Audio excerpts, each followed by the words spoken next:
5 second. Start.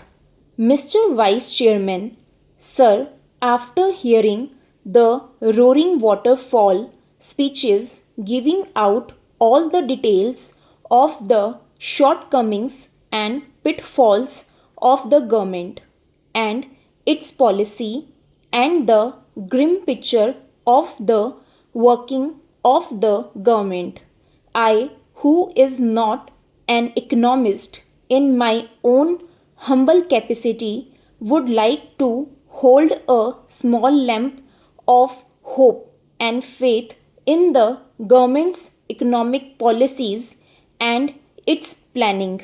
Mistakes are always made, otherwise, we are not humans. Differences of emphasis and working are always there, but it does not mean that we should summarily opine that everything is wrong. Sir, in framing these budget proposals, the finance minister had a very difficult and very delicate task to perform. The first step that he had to take was to accelerate the economic growth both on the agricultural and the industrial front, and secondly, to maintain some price stability.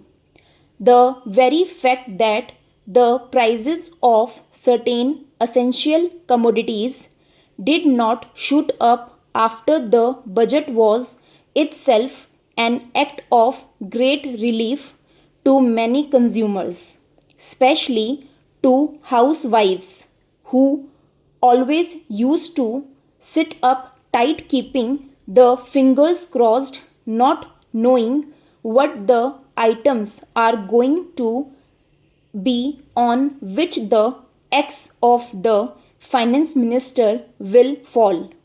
For the first time, this continuous fear has been belied to a great extent after the presentation of the budget, and so, sir, placed as we are in an extremely difficult economic situation, many common consumers and housewives like me think that the finance minister deserves all congratulations for presenting this year a growth oriented budget.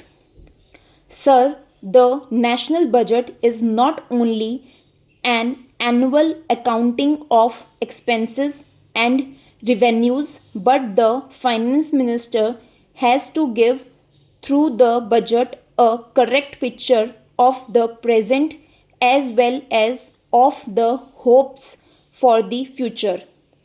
Sir, it is the prerogative of not only the small microscopic affluent class to sit in judgment, but also the common people who have an equal right to say something about the budget. Sir, irrespective of any other pressures, especially where it is well known that this is the pre election year. The budget reflects the underlying main stress on the economic considerations. This itself shows the determination to overcome the critical period by introducing a number of measures for different sections of the people. It stresses the proper investment priorities and curtailment of non-essential consumption item. In a situation where almost everything is being highly taxed, leaving no scope for further taxation to raise the revenue resources, the finance minister invented a new concept in the form of excise taxation on all luxury goods produced in our country. for sale or other commercial purposes, and thus made it logically a sound proposal. The battle against the prices, which was started about a year back, has become more favorable because of the number of bold measures taken by the government to bring down and slacken the price rise.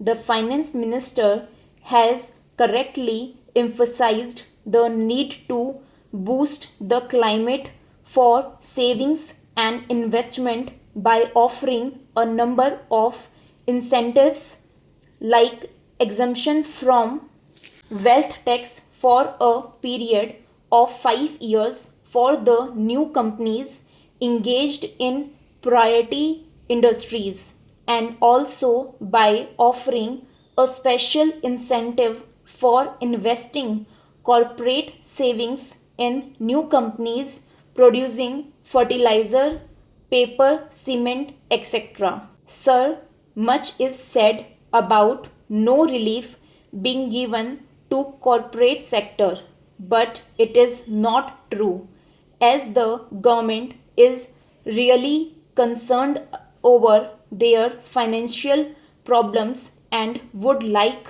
to give whatever cooperation possible to them in the present circumstances. For example, the dividend restrictions have been loosened, and the Act will also be suitably amended. Sir, similarly, there are a number of welcome gestures for middle class people, like higher house rent allowance, travel concessions, higher permissible deduction for contribution to provident fund and life insurance premium, etc. A proviso for deduction of expenses for higher education of children per individual having an annual income up to rupees 24,000 is also noteworthy. Sir, all these savings oriented income tax relief provisions no doubt deserve merit. Sir, I would like to make some observations. First is that the bonus for non-withdrawal of provident fund by government employees should be extended not only to the public sector but also to the private sector employees covered by the provident fund scheme.